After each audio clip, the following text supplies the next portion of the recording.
Capítulo 6. A oração que destrói sonhos. Crianças geralmente chamam por seus pais quando querem alguma coisa. Mãe mesmo, sem comentários. Eu nunca contei quantas vezes por dia meus filhos clamam pelo apartamento. Mãe, ô mãe! Se minha esposa ganhasse R$ 1 a cada invocação, nós já teríamos viajado para a Disney ou comprado uma lanchonete. Crianças, no entanto, são assim, a gente entende. O que a gente não entende nem aceita muito bem é aquele amigo ou amiga que só chama quando precisa de algum favor. Já dá até um mal-estar quando pipoca a mensagem no WhatsApp. Muitas vezes somos assim com Deus. Nossa relação com Ele é pautada quase que exclusivamente por orações pedindo alguma coisa. Geralmente, associamos o poder da oração a mudanças que ela causa na nossa realidade e ao mover de Deus a nosso favor. Pensada assim, ela é só um meio para eu obter aquilo que quero ou preciso. Oração passa a ser encantamentos ou palavras mágicas ditas a um gênio da lâmpada. Ainda que a Bíblia fale que quem deseja se aproximar de Deus deve crer que Ele existe e que recompensa aqueles que o buscam, e várias narrativas bíblicas mostrem pedidos atendidos, o todo da revelação deixa claro que a coisa mais preciosa que Deus pode dar ao seu povo é a sua presença. Por isso, a oração pode ser resumida como um diálogo entre duas pessoas que querem se conhecer. É dar continuidade a uma conversa que Deus iniciou por meio da sua palavra e graça, que, com o tempo, vai se transformando num completo encontro com Ele. A oração pode ser entendida como uma resposta pessoal e comunicativa ao conhecimento de Deus. Existem aqueles que o conhecem de forma genérica, superficial. De fato, para esses, Ele é o nome que surge na boca quando o calo aperta.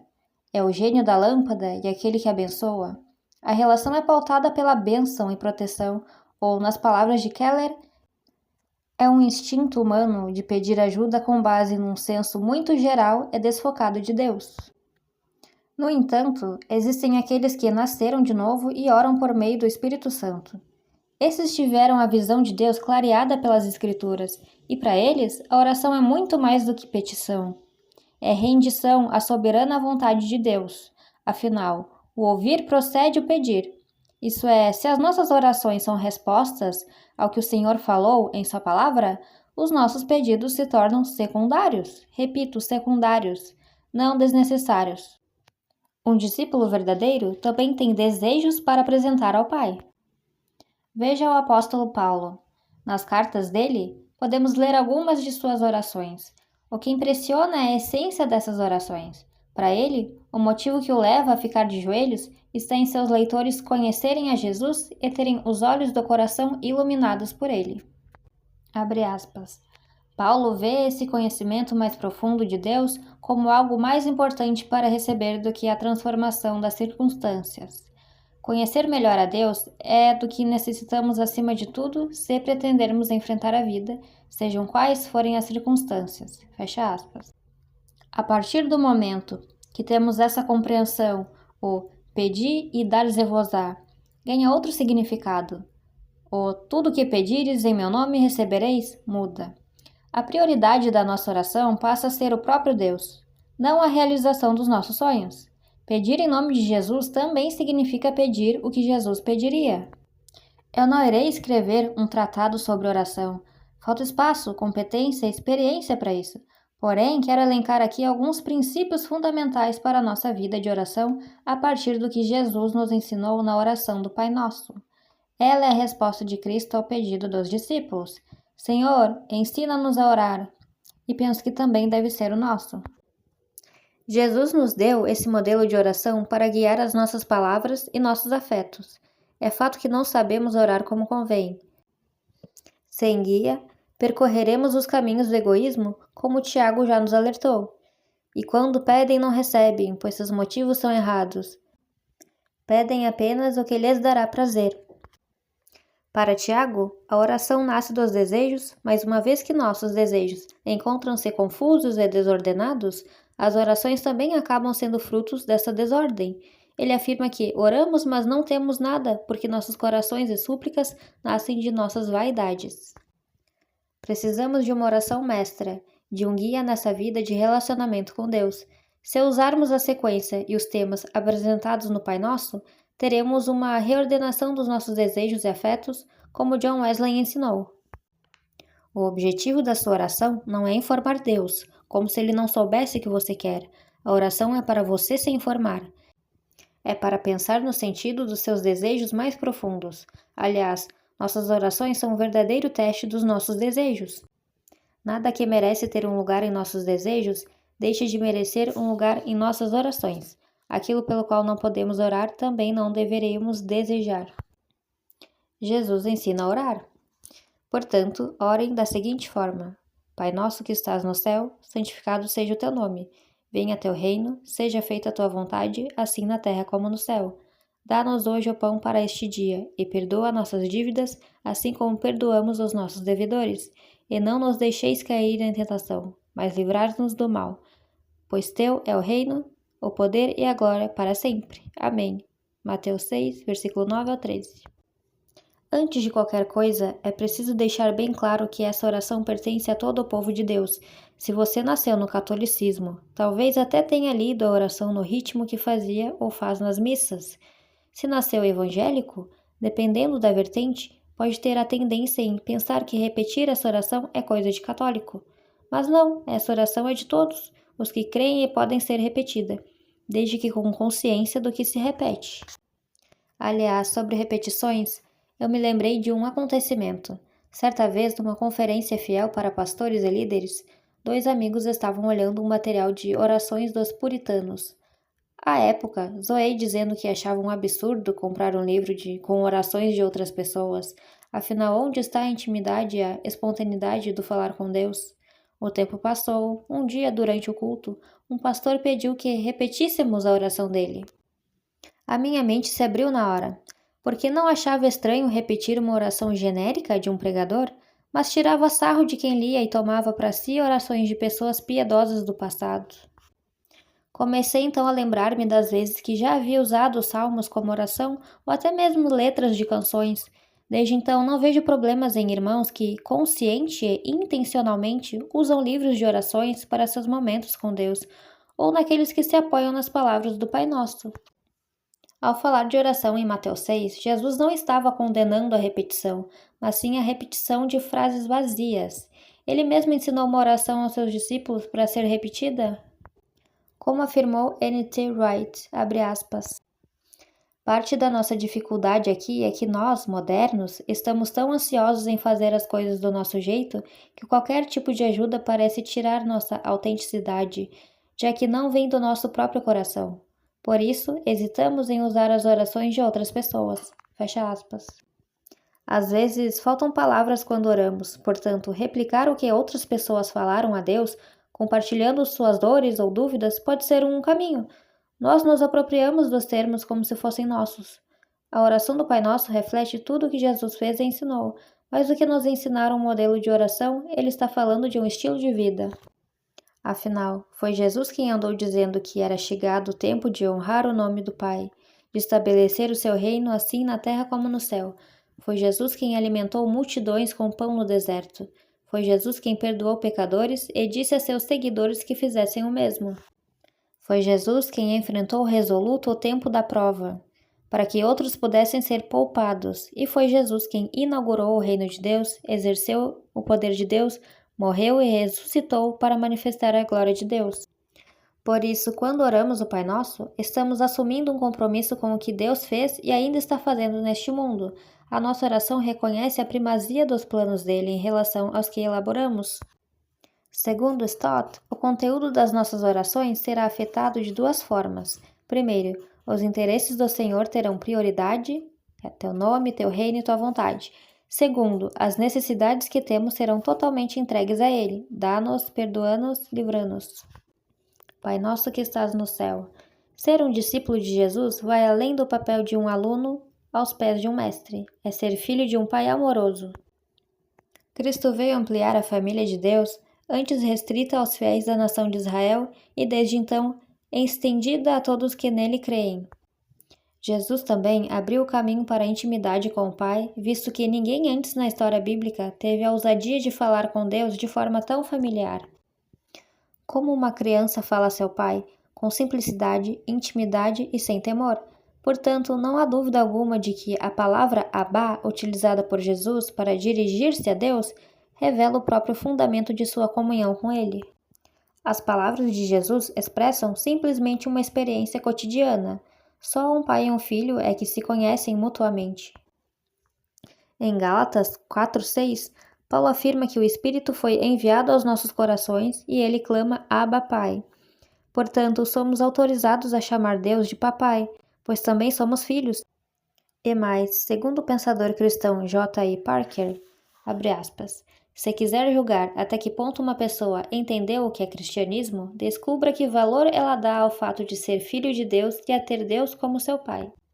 Se este pensamento não dominar e controlar toda a sua atitude perante a vida, isso quer dizer que não entendeu bem o cristianismo. E o Pai é nosso, e quem chama Deus de Pai não foge da comunhão. O aspecto comunitário da vida de fé é latente nessa oração. Por mais que eu precise ter o meu secreto com Deus, não posso me ausentar da comunidade, da intercessão e da oração com os irmãos. É tudo nosso, a santidade, o clamor, o pão, o perdão, o livramento e o reino. É importante frisar que toda essa intimidade disponível a nós por meio de Cristo possui limites, como já mostrado no capítulo sobre sermos escravos de Deus. Ele é o nosso Pai e está no céu. E não podemos perder a dimensão da soberania e transcendência de Deus. As nossas orações precisam ter a intimidade suficiente para chamar Deus de Pai, mas a submissão consciente para pedir que a vontade dele seja feita. Santificado seja o teu nome. Como entender essa petição? Como santificar um nome que já é santo? Lutero respondeu o seguinte: para ser o mais claro possível, a resposta é: quando tanto nossa doutrina quanto nossa vida estão fundamentadas em Deus e são cristãs, pois visto que nessa oração chamamos a Deus de nosso Pai, é nosso dever sempre nos comportar como filhos piedosos que não o envergonham, mas que, com a vida, dão a Ele honra e louvor. No entanto, o nome de Deus é profanado por nós ou com palavras ou com ações. Santificar o nome de Deus é viver como alguém santo. Isso é claro, não significa ser sem defeito ou não pecar mais, mas sim abandonar os maus caminhos sempre que neles trilharmos. Significa que o nome de Deus não pode estar envolvido em falcatruas ou enganos. Esse pedido remete ao mesmo princípio do mandamento para não tomarmos o nome do Senhor em vão. Somos convocados a viver como aqueles que refletem o caráter dele. Afinal, o nome de Deus não é uma simples combinação das letras D, E, U e S. O nome representa a pessoa que o usa, o seu caráter e a sua atividade. Portanto, o nome de Deus é o próprio Deus, como ele é em si mesmo e se tem revelado. Ao orarmos, santificado seja o teu nome, estamos pedindo a Deus que nos torne santos, que ele age em nós com seu poder purificador, e que sua igreja o glorifique na terra. Também estamos clamando para que o próprio Senhor santifique o seu nome, independentemente de nós. Venha o teu reino, seja feita a tua vontade, assim na terra como no céu. Do mesmo modo como Deus já é santo, e mesmo assim orienta que santifiquemos o seu nome por meio do nosso testemunho, ele também é rei, mas devemos manifestar esse reino por meio da nossa vida e pedir que venha de forma completa e plena, como afirmou Stott. Orar que o seu reino venha é orar que ele cresça à medida que as pessoas se submetem a Jesus através do testemunho da igreja, e que logo ele seja consumado com a volta de Jesus em glória para assumir o seu poder e o seu reino. Quando pessoas começam a se submeter ao reino de Deus e passam a viver como súditas dele, a vontade do Senhor é feita. É só a vontade dele que importa. Por isso, o nosso testemunho é tão importante. Ele mostra que o novo já veio e que o futuro glorioso de Deus nos atingiu por meio do Evangelho de Jesus. A partir de Cristo, fomos encontrados pelo céu. Deus está entre nós. Uma nova realidade se tornou possível dentro desta realidade caída. Contudo, se somos conclamados a continuar rogando, venha o teu reino e seja feita a tua vontade, é porque tem mais para acontecer, como podemos ver no Apocalipse. Deus virá de uma vez por todas para acabar com o mal e fazer um novo mundo. Enquanto ele não volta, continuamos aqui realizando sua vontade. Nessa direção, Carson comentou, abre aspas, Se o anseio profundo do meu coração é que a vontade de Deus seja feita, então ao fazer essa oração, também estou prometendo que, com a ajuda e graça de Deus, vou fazer a vontade dele até onde eu a conheço. Fecha aspas. E eu conheço a vontade dele lendo as Escrituras. As primeiras 3 petições do Pai Nosso focam na glória de Deus, em seu reino e sua vontade. Como disse no início deste capítulo, usar essa estrutura na nossa oração nos faz entender as prioridades do Senhor e qual deve ser a nossa. Contudo, as necessidades não são deixadas de lado, como se Ele não se importasse conosco. Stott complementa, abre aspas. Tendo expressado nossa ardente preocupação com a sua glória, expressamos agora nossa humilde dependência da sua graça. Quando compreendemos verdadeiramente que o Deus a quem oramos é o Pai Celeste e o Grande Rei, colocamos nossas necessidades pessoais em lugar secundário e subsidiário, sem contudo eliminá-las. Fecha aspas. Dá-nos hoje o pão para este dia. Nos tempos de Jesus, a maioria dos trabalhadores recebia por dia de trabalho e ganhava tão pouco que o dinheiro só dava para as necessidades básicas e diárias. Outro agravante era a possibilidade da perda da colheita, o que, numa economia agrária, é um verdadeiro desastre. Sendo assim, quando o discípulo do primeiro século fazia essa oração, estava clamando pelo básico da sua sobrevivência. Provavelmente, a condição da maioria dos meus leitores não é a descrita acima. Entretanto, o princípio da petição permanece.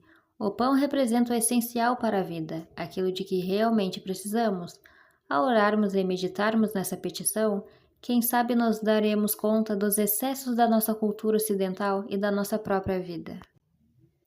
Quem sabe até venhamos a nos sentir tolos pedindo pelo pão de cada dia, com a despensa cheia e o pão coberto de Nutella no café da manhã.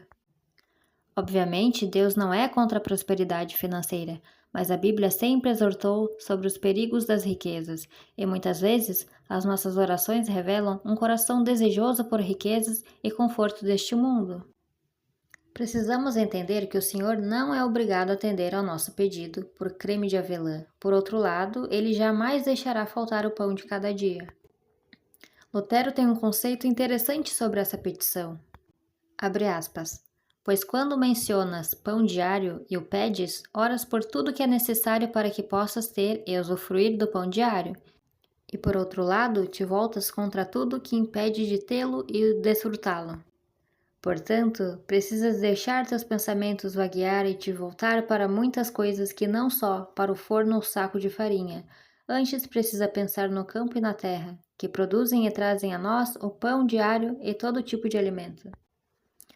Pois se Deus não o faz crescer, o abençoa e o protege de perdas, não poderíamos tirar o pão do forno nem colocá-lo sobre a mesa. Ao explicar esse trecho da oração, o reformador incluiu todos os processos que cercam a nossa vida e garantem paz e tranquilidade, pois onde existe guerra, existe a chance de carência do pão, do básico. Por isso, para Lutero, a nossa oração contém a intercessão pelos nossos vizinhos, mas também pelos governantes. Em 2020, vivemos o início de uma pandemia que levou muitos irmãos e irmãs a ficarem sem o pão diário. Vimos como foi essencial a disponibilização de benefícios sociais, como o auxílio emergencial e também a ação de igrejas e outros grupos no combate à fome. Ficou evidente que podemos viver sem alguns luxos e que, na hora do aperto, precisamos mesmo é do pão de cada dia. Destaco ainda 2 pontos interessantes desse pedido. Primeiro, ele evoca a dependência. Devemos pedir pelo pão diário, pois Deus é aquele que supre as nossas carências. Segundo, ele pede constância, visto que precisamos do básico todos os dias. Dependência e constância são 2 marcas da vida de oração de um discípulo. Aqui preciso citar Provérbios 30, capítulo 8 a 9. Não me des nem a pobreza nem a riqueza. Dá-me o pão que me for necessário, para não acontecer que, estando eu farto, te negue e diga, quem é o Senhor? Ou que, empobrecido, venha furtar e profane o nome de Deus. E perdoa as nossas dívidas, assim como perdoamos os nossos devedores. É incrível como a oração do Pai Nosso nos empurra para a fraternidade. Pedimos pelo pão da comunidade, pão nosso, e devemos perdoar as dívidas ou ofensas daqueles que vivem ao nosso redor. Somos a comunidade dos perdoados, que por isso perdoa. Esse tópico da oração é tão importante que, depois de ensinar a oração modelo, Jesus volta ao tema nos versos 14 e 15 do mesmo capítulo. Seu Pai Celestial os perdoará se perdoarem aqueles que pecam contra vocês, mas se vocês se recusarem a perdoar os outros, seu Pai não perdoará os seus pecados. A parábola do credor incompassivo, em Mateus 18, capítulo 23 ao 35, lança luz sobre como devemos entender essa parte da oração. Em linhas gerais, quer dizer que alguém que foi ou está sendo perdoado por Deus demonstra um comportamento semelhante ao do Pai, e o Pai sempre perdoa os que pedem perdão. E não nos deixes cair em tentação, mas livra-nos do mal. Assim como dependemos de Deus para o básico, do nosso sustento físico, também dele dependemos para o sustento espiritual. A nossa inclinação natural são as obras da carne, e somente com o auxílio divino conseguimos resistir às tentações. Jesus nos exortou a vigiar e a orar para não ceder às dificuldades, pois sabe da nossa fraqueza moral e da existência do mal no mundo. Com esse pedido, estamos dizendo: Pai, não nos deixe numa situação em que possamos pecar contra o Senhor e contra os nossos irmãos. Não nos coloque em uma posição na qual poderemos ceder pela pressão. E Deus, que o mal diário, não nos afaste da sua vontade e que o seu reino se estabeleça plenamente a fim de que o mal deixe de existir. Quanto mais cedo entendermos que o cristianismo é um campo de batalha e não um parque de diversões, mais consciência da importância desse pedido teremos. Lutero alertou, abre aspas, o diabo pode, neste exato momento, atirar uma flecha ao meu coração a ponto de que eu só consiga resistir com muito esforço, pois ele é um inimigo que nunca desiste nem se cansa. Assim que quando uma tentação acaba, sempre surgem outras, diferentes e novas. Amado Pai, Tu me ordenastes orar, não permitas que eu te abandone por causa das tentações. Fecha aspas. Pois Teu é o reino, o poder e a glória para sempre. Amém. Milena, minha filha, aprendeu muito cedo a orar o Pai Nosso. Com o passar dos anos, o desafio é ensiná-la sobre a profundidade de cada uma das petições que formam essa oração. É fazê-la compreender o estilo de vida que essa oração comunica. Se eu falhar em ensiná-la, ela estará dia após dia jogando suas palavras ao vento e usando vãs repetições. Considerações finais. O Deus Selvagem. Em As Crônicas de Nárnia, fantasia criada por C.S. Lewis, sem dúvida a personagem principal é o leão Aslan. Ele é o criador e o salvador de Nárnia. Aslan é o Cristo de Nárnia. O leão de Lewis remete ao Cristo do cristianismo. E Aslan tem uma característica interessante que, volta e meia, aparece ao longo das crônicas. No final do livro, O Leão, a Feiticeira e o Guarda-Roupa, podemos ler. Justamente quando a alegria estava no auge, Aslan desapareceu sem ninguém perceber. Quando souberam disso, os reis e as rainhas não fizeram comentários. O senhor Castor já tinha avisado. Ele há de vir e há de ir-se. Num dia poderão vê-lo, no outro não. Não gosta que o prendam, e naturalmente há outros países que o preocupam. Mas não faz mal, ele virá muitas vezes. O importante é não pressioná-lo, porque, como sabe, ele é selvagem. Não se trata de um leão domesticado. Nas histórias de Lewis, as personagens aprendem que Aslan não existe para atender seus caprichos e vontades. Ele faz o que quer. Elas entendem, ao longo das histórias, que o Salvador não pode ser domesticado, pois é selvagem, contudo sabem que ele é bom. Penso que Lewis queria nos ensinar isso. Nós também não podemos domesticar Deus. Não devemos ficar dizendo o que e quando ele deve fazer as coisas, pois ele faz quando lhe apraz. Claro que isso não anula a nossa oração, mas como já disse acima, oração não é encantamento. É um coração de joelhos submetendo-se ao bondoso Pai. Deus conhece nossa história e sim tem vontade de abençoar seus filhos, mas ele não cai em jogos de manipulação e não permite que seu nome seja usado para o nosso próprio benefício. Aprendemos isso com a revelação do nome de Deus a Moisés e, posteriormente, com o terceiro mandamento. Vários nomes são atribuídos a Deus ao longo do Antigo Testamento, mas o revelado a Moisés tem algo de especial. Pois mais do que revelar algo sobre a pessoa de Deus, ele carrega uma dádiva, a presença constante de Deus. O nome de Deus assemelha-se à expressão eu sou em hebraico, ou seja, relaciona-se com o verbo ser, que em hebraico não significa simplesmente existir, mas antes estar ativamente presente. Tem o sentido de uma presença relacional e atuante. Aponta para um Deus que intervém, que é pessoal, relacional e vivo. Segundo a ótima pesquisa que meu amigo André Henke fez em seu livro Aqueles da Bíblia, a melhor história de Israel que já li, os povos antigos, como os egípcios, por exemplo, acreditavam que havia um nome secreto dos deuses que, se descoberto, poderia ser utilizado em rituais de magia com intenções maldosas e obscuras. Com Deus, porém, é diferente. Ele revela seu nome para Moisés e com a revelação vem a dádiva da sua presença atuante e constante. Ele também permite que seu nome seja invocado, contudo, proíbe que seja usado em vão. Isto é, de forma frívola, em maldições, falsidades. Veja o que quis dizer um estudo do Antigo Testamento.